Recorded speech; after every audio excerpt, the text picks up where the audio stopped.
경제 쪽으로 좀 넣어가지고 중간중간에 자유 이런 어떤 철학적인 얘기보다는 과연 이게 어떤 식으로 우리가 이제 극복을 최근에 경제 상황에 이걸 어떻게 극복하느냐에 보면은 굉장히 자유 부분이라든가 정의 부분, 평등 부분이 들어있거든요. 그게 이제 정책으로 어떻게 반영되느냐인데 저는 여기서 가장 많이 꺼내는 게 스태그플레이션 현상이라는 게 이게 최근에 처음 나타난 게 아니라 이미 70년대 나타난 거거든요. 거기에 지금 스태그플레이션을 해소하는 방안으로 자유와 정의 문제가 포함되는 그게 대통령이 계속 얘기한 미래 자유론이라든가 프리드만의 이제 자유 얘기 부분 아니면 최근에 나오는 아세모글루라는 사람이 이제 얘기하는 제도적인 측면 이게 다 지금 연결된다고 봐서 저는 약간 정책적으로 좀 보겠습니다. 최근에 논의부터 보고요. 이건 다 아시는 얘기인데 글로벌 복합 위기한테 지금 많이 나오는데 지금 제일 마지막에 중국 경제가 경착륙 가능성이 있다는 게 지금 최근에 그 세계은행에서 발표를 했는데요. 내년 올해 성장률이 한 2.8% 정도 될 거라고 보는 거고요. 근데 지난 6월에는 5%를 전망을 했었는데 중국 경제가 오히려 그냥 30%가 무역이 이제 중국하고 이루어지는 상황이기 때문에 글로벌 위기는 지금 계속 가고 있고요. 그래서 계속 나왔던 게 스태그플레이션이라는 얘기를 많이 합니다. 그 스태그플레이션이 뭐냐라는 건 이 스태그네이션하고 이제 인플레이션 해가지고 물가가 오르는데 경기는 침체되는 현상인데 일반적인 경제학적 논리로는 해결이 안 되는 겁니다. 이게요. 근데 우리가 지금 케인즈 경제학이나 이런 얘기를 경제학에서 많이 하는데 이거 케인즈 경제학으로는 해결이 어려운 현상이에요. 그거를 제가 설명을 드리겠습니다.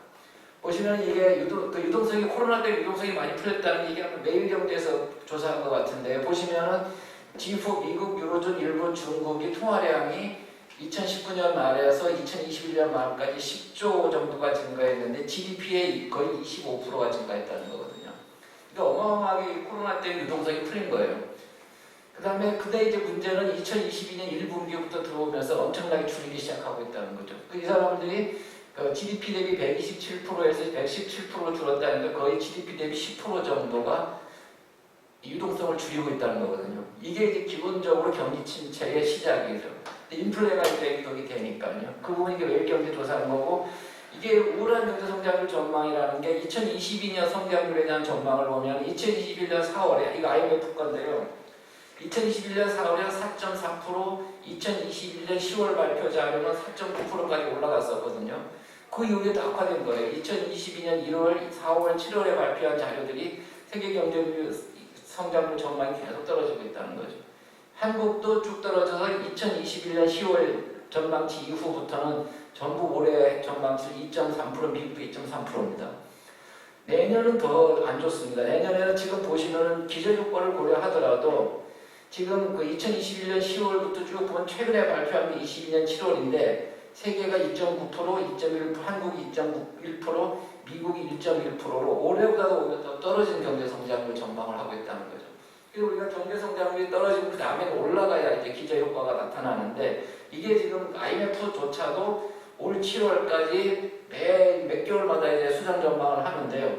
계속 떨어지고 있다는 얘기죠. 그게 이제 올해만이 아니라 내년까지 경기 불황이 갈 것이라고 보는 거죠.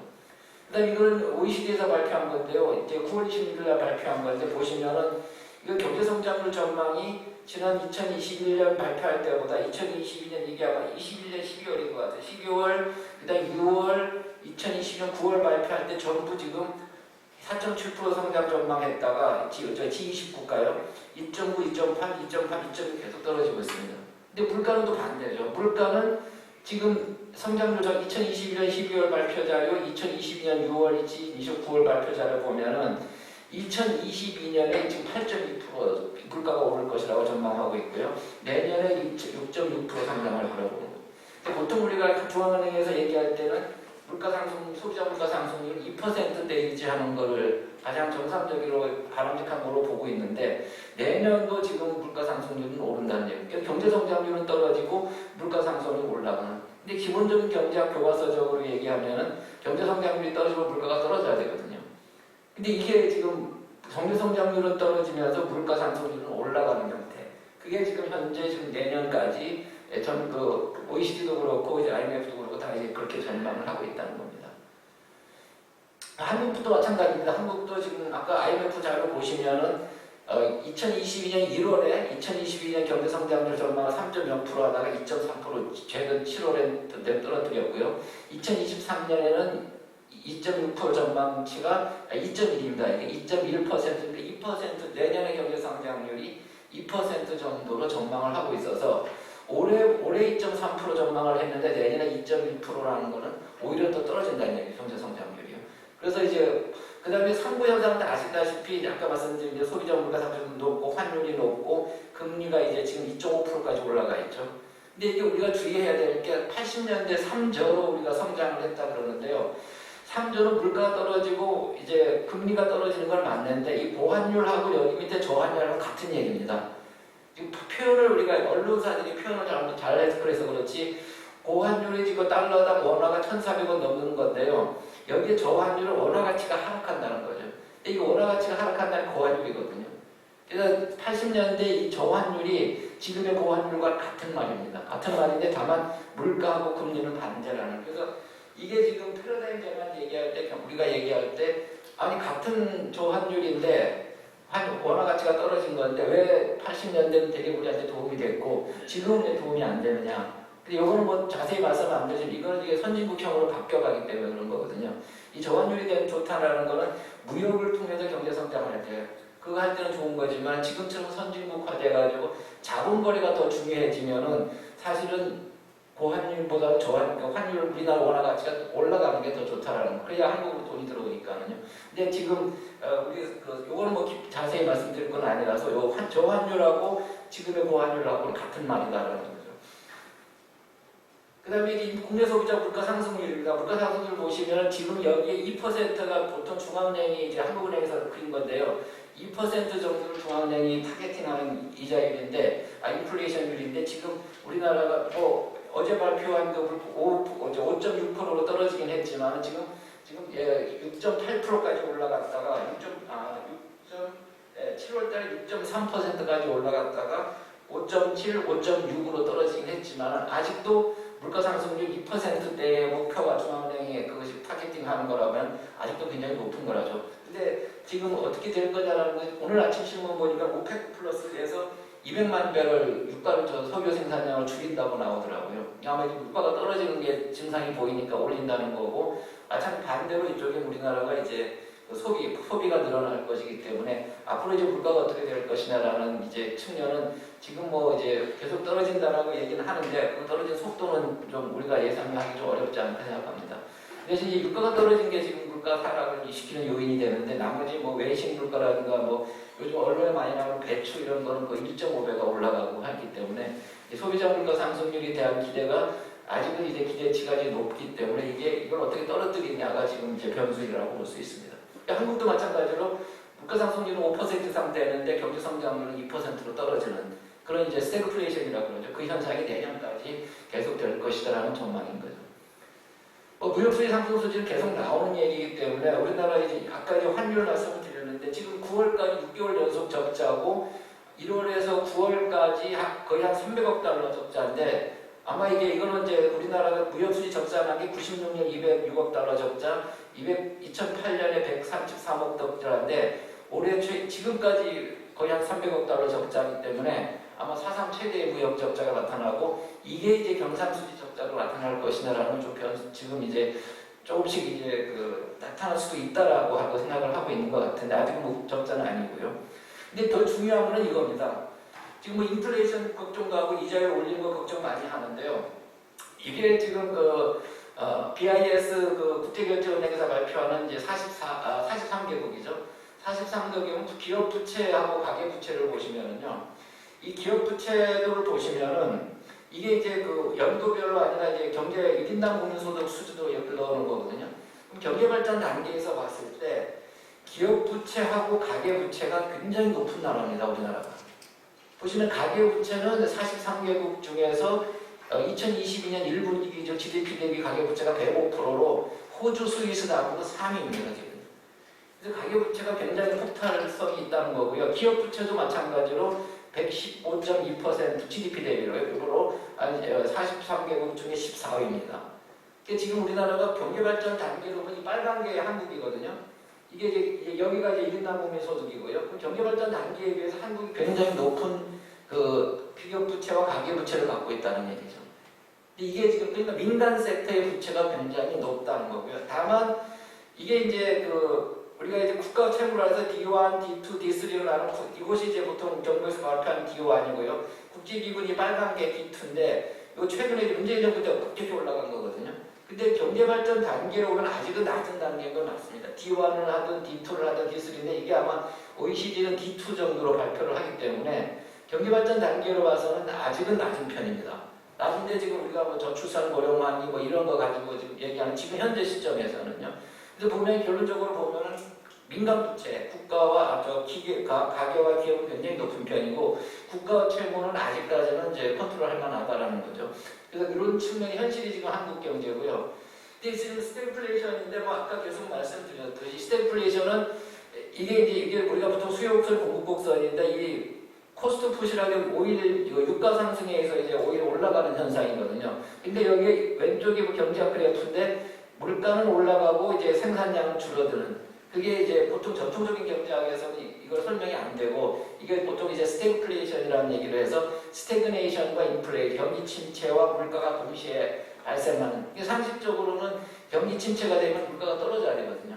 근데 그게 안 나타나요. 그게 이제 지금 현상인데 보시면은 이걸 70년대 보시면 간단합니다. 여기 보시면은요, 이게 미국의 이제 경제 성장률이거든요. 70년대 보시면은 70년에 마이너스 0.35, 74년에 마이너스 0.54, 75년에 마이너스 0.21, 80년에 마이너스 0.26으로 이게 이제 오일 쇼크 2번 있을 때잖아요. 70년대 초반하고 후반에. 미국 경제 성장률이 마이너스를 갑니다.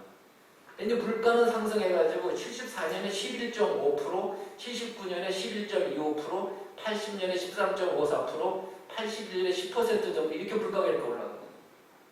이게 경제 성장률은 마이너스 되고 막 이러는데 물가는 막 10% 이상으로 뛸 때가 전형적인 스태그플레이션, 그 전 세계적인 스태그플레이션이고 이게 오일, 기름 가격이 올라가지고 이제 생산 비용을 높여서 나타나는 현상인데 이것이 지금 우리가 얘기하는 자유주의 개념이 이때부터 본격적으로 등장하기 시작합니다. 경제학에서요.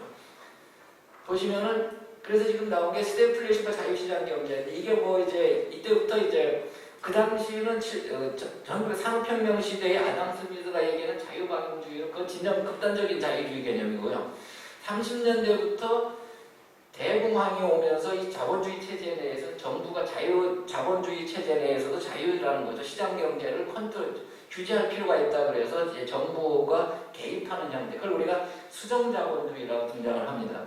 반면에 사회주의 공산주의자들은 자본주의 체제가 끝났다 이제 끝나가지고 이제 공산주의 체제는 시장을 완전히 부정을 하는 거고요.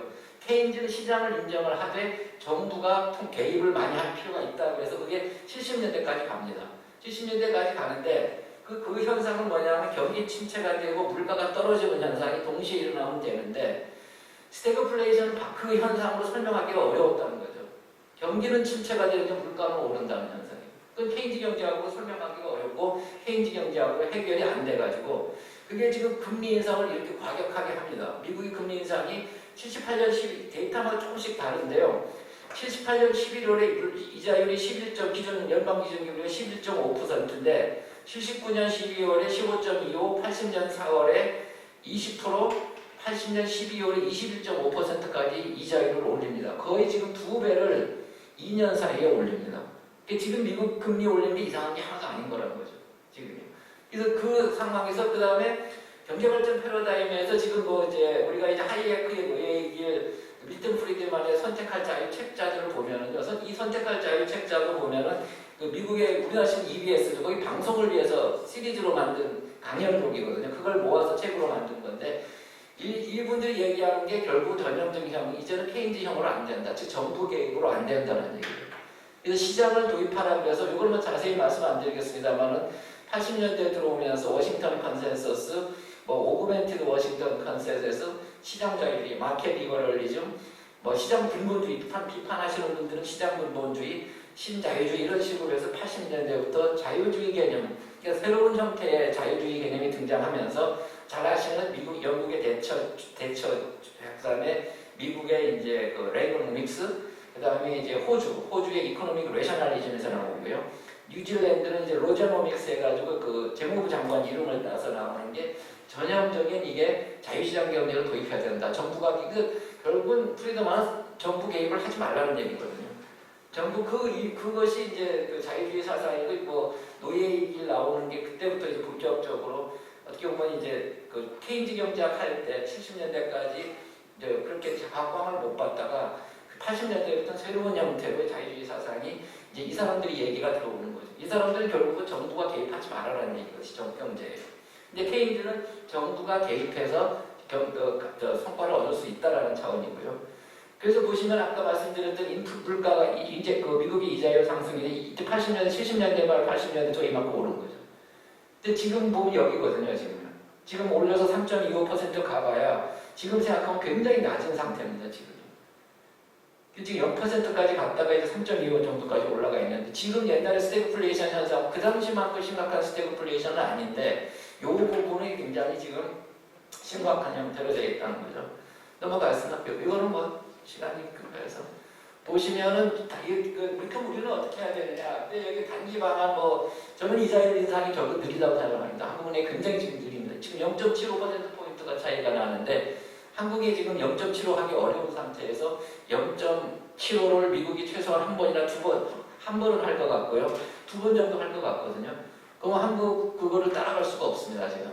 그래서 단기적으로는 지금 스태그플레이션 상에서는 인플레이션과 경기 침체를 동시에 할 수 없기 때문에 결국은 인플레를 먼저 잡는 게 우선이다라는 거죠. 두 개를 동시에 할 수 없어요. 그래서 그 대신 정부는 그 사회적 약자 피해, 그러니까 뭐 각 국가 부채라든가 이런 부분은 정부가 재정 정책으로 커버를 해야지. 우리가 한국 기자들이 전화를 옵니다. 국민 가계부채 때문에 좀 하기 어렵지 않느냐 그러니까 저희들 대답 그렇습니다. 가계부채랑 채무 진 사람들 힘들게 하는 게 이자율 상승이라는 거죠. 힘들어서 이자율 상승을 못해서가 아니라 그분들에게 소비를 줄이고 채무 부담을 늘려줘가지고 소비를 억제하기 위해서 이자율을 올리는 거거든요. 근데 이제 모든 국민들이 같은 그걸 받아야 되기 때문에 정부는 피해가 많은 계층에 대해서는 재정 정책으로 커버를 해줘야 되는 건데 지금 추경 부총리나 이런 사람들은 가계부채 때문에 이자를 올리면 안 된다고 그러는데 그럼 인플레가 올라가지고 물가 상승이 돼가지고 그 역효과가 더 심각하다는 거죠. 그거는 뭐 부채 문제가 아니기 때문에 그 부분이고 장기 방안은 요것만 이제 간단히 말씀드리겠습니다. 공급 주도 성장 정책인데요. 요 부분을 뭐 이건 우리나라 이자율 그거고요. 지금 이자율 역전돼가지고 지금 우리가 지금 0.75%포인트가 차이 나는데 아까 말씀드린 대로 미국이 한두 번 더 0.75를 해버리면 이건 뭐 지금 보통 언론들 보면 4.4%까지 간다는 거거든요. 3.25니까 지금 뭐 0.75하고 이제 최소한 0.75, 0.5는 한 번씩 한다는 건데 그럼 우리나라는 뭐 지금도 지금 격차가 나 있기 때문에요. 그럼 이자율이 어떤 정도 되는데 그 미국이 지난 9월 21일 날 올렸잖아요. 그 다음날 영국 스위스가 13개국이 다 금리를 올렸다는 거거든요. 근데 보시면은 미국이 3.25고 영국이 2.25고요. 스위스 0.5, 노르웨이 2.25, 홍콩이 3.5고요. 대만이 1.625, 필리핀이 4.25, 인도네시아가 4.25, 6.25 해가지고 우리 지금 2.5%가 높은 게 아니라는 얘기죠. 상대적으로 보면. 그래서 우리가 좀 더 올려야 된다라고 얘기를 하는 거죠. 근데 우리가 한국, 미국이 역전된 게 지금 이게 조선일보에서 팔았던데 과거에 3번 있었고 이번에 4번째라는 거거든요. 그래서 보시면은 뭐 이때 우리나라 위기 때마다 이게 뭐 1차 때는 닷컴 버블 시기고 2차 때는 주식 가격하고 3차 때는 2018년 초저금리 뭐 하면서 했다는데 이거는 뭐 참고로 보시면 될 것 같습니다. 이게 이제 우리가 이제 얘기하는 이념 개념으로 했을 때 사실 우리 케인즈하고 슈페터 보통 얘기를 많이 하는 같은 해에 태어났어요. 1883년에. 같은 해에 태어났는데 케인즈는 시대를 잘 만나면서 대공황이라는 시기가 있었기 때문에 케인즈는 정부 주도해서 수요곡선 이렇게 올리라는 얘기거든요. 그러면 이제 근데 케인즈 경제학이 잘 되려면 결국은 창고에 물건이 많이 쌓여 있어야 돼요. 소비가 막 늘어나도 물가가 안 올라가는 태도거든요. 근데 지금 같은 스태그플레이션 현상에는 그 슈페터가 그 당시에 혁신을 얘기를 많이 했는데 안 먹혔어요. 왜냐하면 지금 창고에 물건이 막 쌓여 있어가지고 아무리 소비가 늘어나도 물가가 안 오르는 그런 침체 때는 혁신이라는 게 의미가 없는 거예요. 그냥 물건이 과잉 공급이 되어 있으니까. 근데 지금 스태그플레이션은 과잉 공급이 아니라 물건은 충분히 공급되어 있는데 물가가 올라가는 현상이기 때문에 이때 케인즈 정책을 쓰면 물가만 올라간다는 거죠. 그래서 슈페터가 얘기하는 혁신 개념, 그것이 등장하기 시작한 게 80년대부터 공급주도 성장 경제에서 이제는 소비주도만 해서는 안 되고 공급을 주도해야 되겠다. 이래서 나오는 게 이 슈페터. 이 둘이 굉장히 많이 싸웁니다.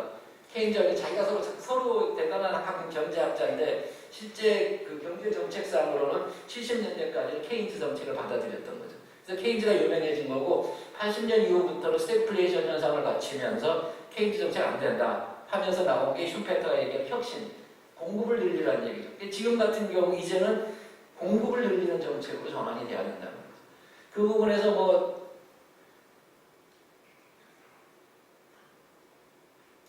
여기 보시면은 그걸 넘어가고 이거는 뭐 케인즈 경제학 넘어가겠습니다. 요거 이제 마지막으로 요거를 하나 설명을 드리겠습니다. 우리가 이제 혁신을 얘기를 많이 하잖아요. 혁신 얘기하는데 이게 저는 이제 혁신 생태계라는 얘기를 많이 하는데 우리나라에 보면은 R&D나 과학자라든가 특허수, 인형수 세계 5위 안에 들어갑니다.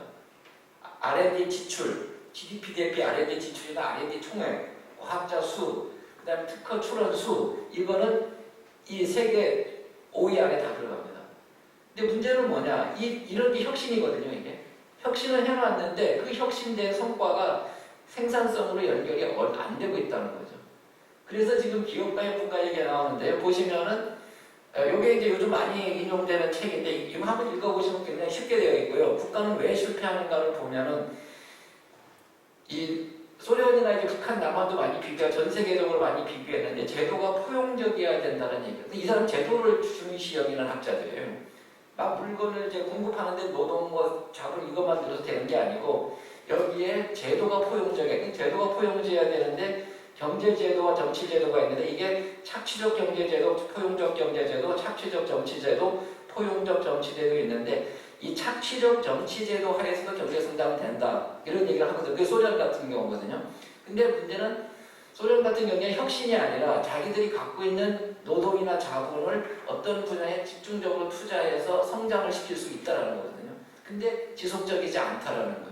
그래서 정치제도, 북한 같은 경우는 뭐 경제, 정치가 전부 다 착취적인 제도인 거고 그래서 제도가 지속 가능한 경제 성장을 하기 위해서는 제도가 경제와 정치 제도가 포용적으로 바뀌어야 된다 그래가지고 이 사람이 쭉 그거는 이제 그래서 국가가 실패하는 것은 착취적 정치 제도와 착취적 경제 제도 때문에 그렇다라고 이제 설명을 굉장히 유명한 책입니다.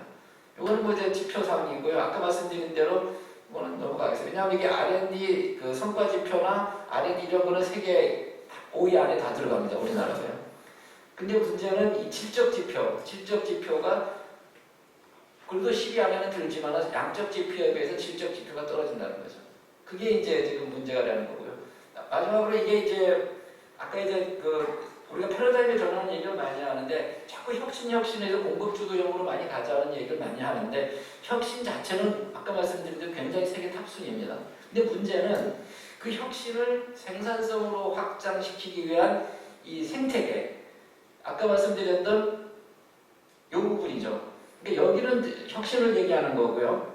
그 다음에 그 혁신만 하면 의미가 없거든요. 혁신만 하면 의미가 없고 이것이 생산성으로 연결된다, 이렇게 돼야 된다는 거죠. 그 부분이 약하다는 거거든요. 그 약하다는 이유를 보시면은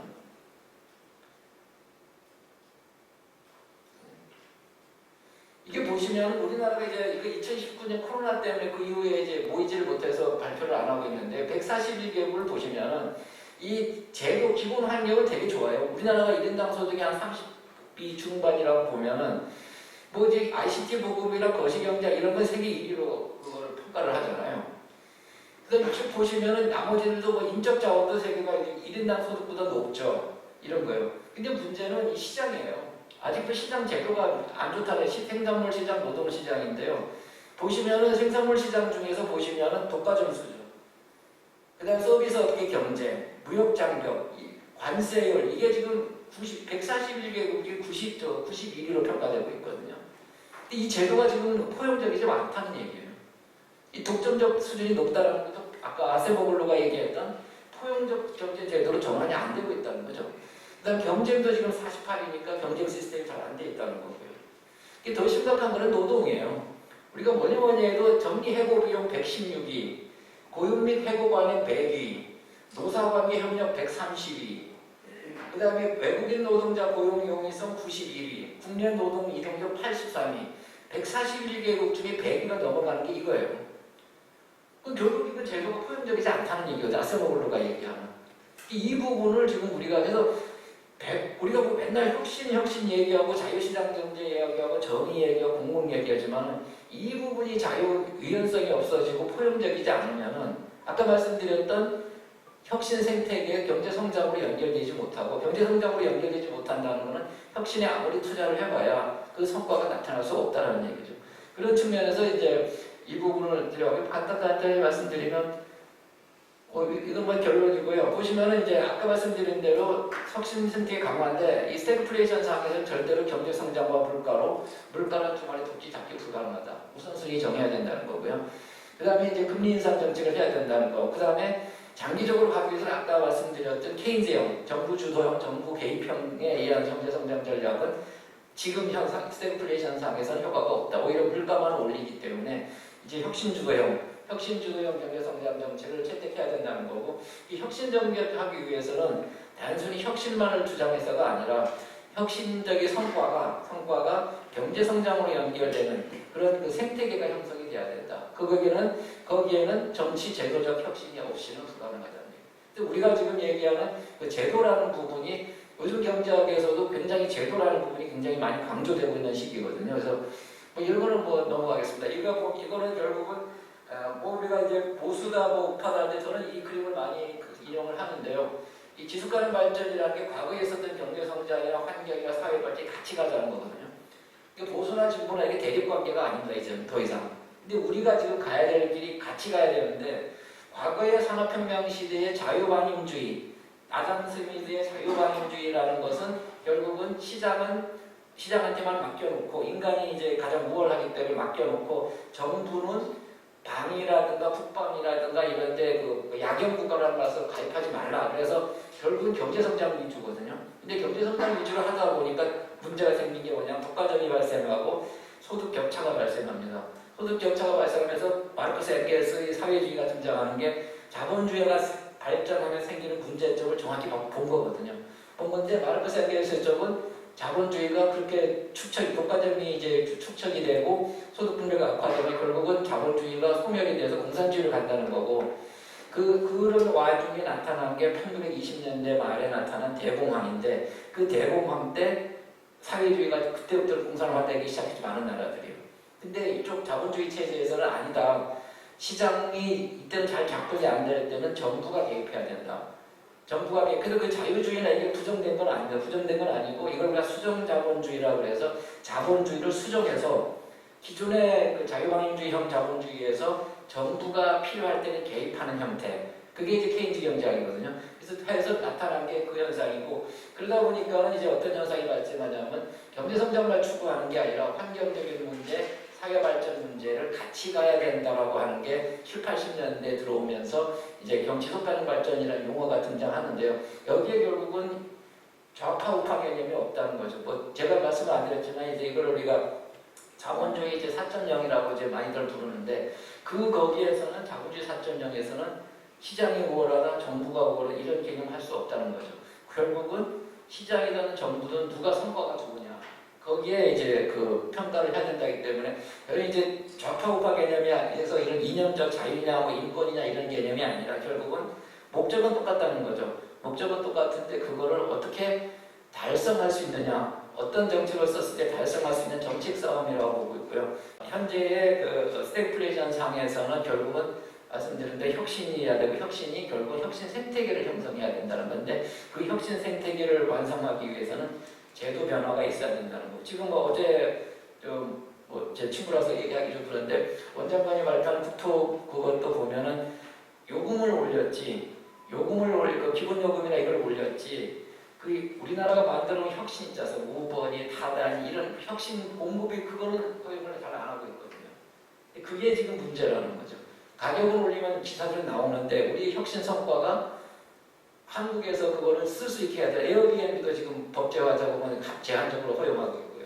우버 없는 나라 별로 없거든요. 근데 이제 그런 거를 혁신은 다 이루어졌는데 그거를 시장으로 옮기는 거는 막고 있다는 제도가요. 그래서 그 제도를 허용하지 않은 이상은 지속 가능한 성장은 어렵다. 그래서 마지막으로 여기 밑에 이걸 갖다 써놨는데 지금 얘기하는 3월 10 며칠이 유엔이 정한 세계 행복의 날이거든요. 그래서 요즘은 캐피탈리즘이 해피탈리즘으로 바뀌어야 된다는 얘기하시는 분들이 많습니다. 국제기구에서 공식적으로 행복의 날이라는 걸 만들었거든요. 그래서 그 행복의 날이라는 게 결국은 이제는 캐피탈이 아니라 해피탈리즘으로 가야 된다라고 지금 막 국제사회에서 얘기하는 이거는 뭐 좀 사이드적인 얘기고 뭐 이 정도로 하겠습니다.